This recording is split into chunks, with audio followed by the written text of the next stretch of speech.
Yeah, this is Paul. I was reading You and the Law. It says the wisdom of compromise. Law, like politics, is the art of compromise. Your organization may, for example, want a complete ban on open leaf burning, but your fellow citizens may not be willing to shoulder an additional tax burden to have the leaves carried away. You may have to accept a compromise limiting leaf burning to certain hours of certain days. Excuse me. You know what I found out? They have what's known as state environmental agencies. Yeah.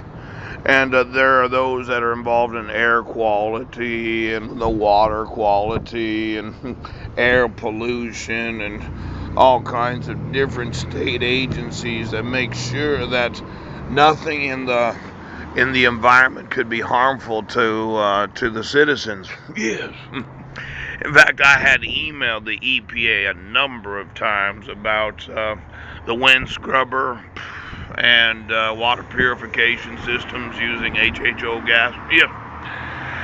And a number of other innovations that were ecologically friendly. But I never got any responses. So what I'd like to know is every employee of every environmental agency in every state of the United States.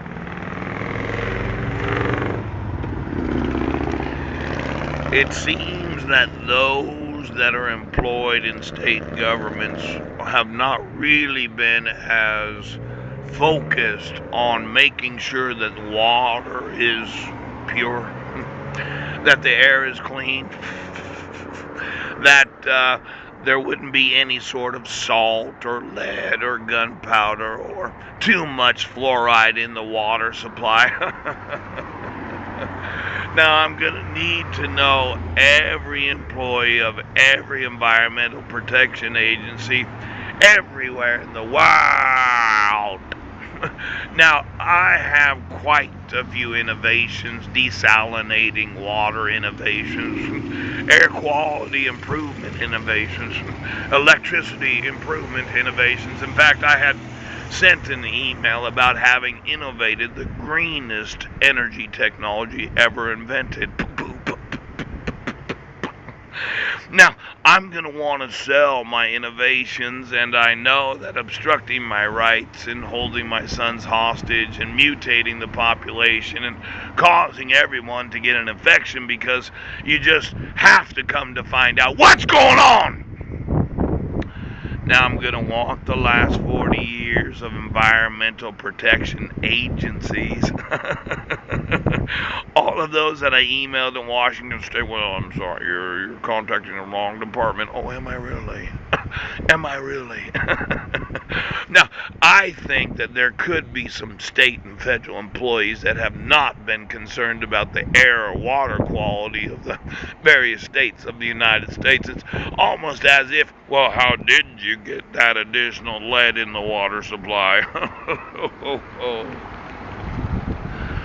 um, Air pollutants.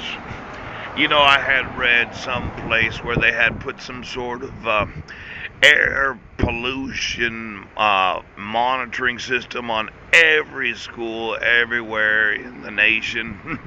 Now, I don't know where that supercomputer is that's designed to read the amount of, well, toxins that are sprayed on the population.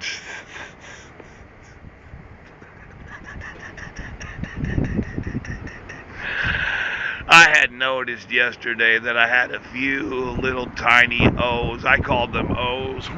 You remember when they were pulverizing the aluminum 5.5 years ago when they staticked the population? Yes.